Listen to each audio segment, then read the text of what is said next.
Magandang araw mga kabot, maligayang pagbabalik dito sa channel natin. So, ipagpatuloy natin yung ginagawa natin kagabi, no? Lilinisin naman natin ngayon ulit yung taihan ng pusa. Dito, inilipat na lang muna natin kasi inalis natin doon sa pinaglagyan natin kagabi. At dito natin muna inilagay kasi nga ay mangangamoy doon.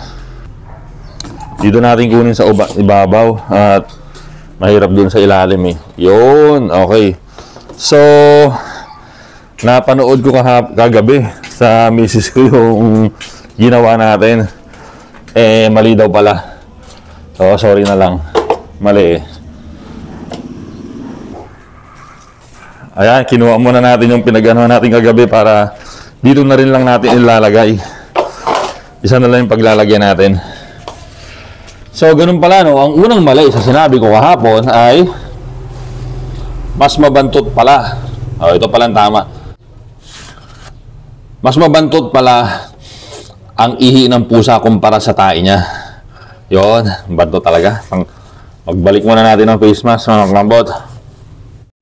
At talagang nakakasulasok ang dumi ng imported na pusa na to.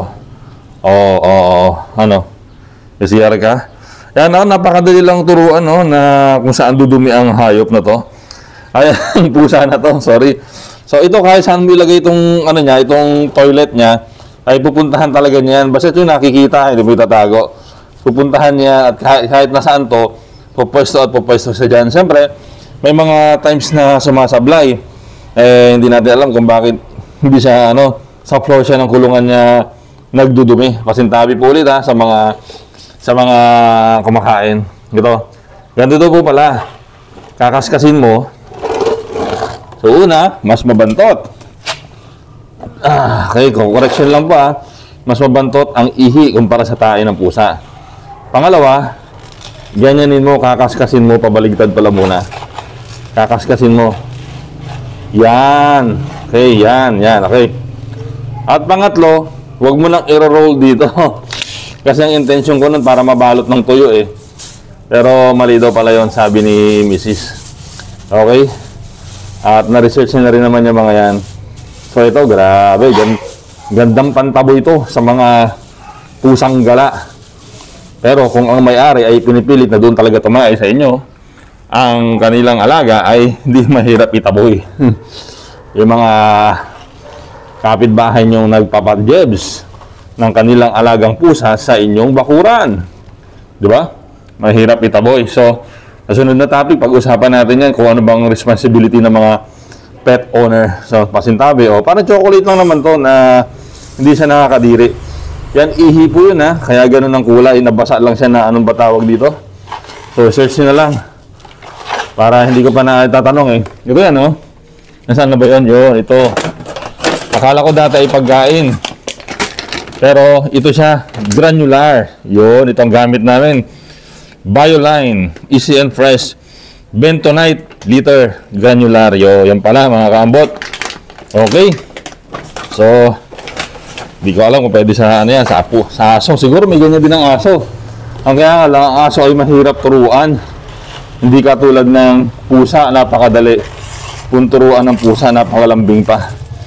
At yun ang isang maganda rin kapag napaparlor natin ng pusa, ay talagang mas madali niyang linisin ang sarili niya. At parang mismo siya ay confident na malinis siya, nagiging mas malambing siya. Kasi tanggalin kong face mask. Kasi kapag mahabang balahibo niya at hirap siyang linisin, ang kanyang balahibo ay parang nakikurious din siya. Mas madalas siyang mag-standby doon sa maduming lugar. Okay?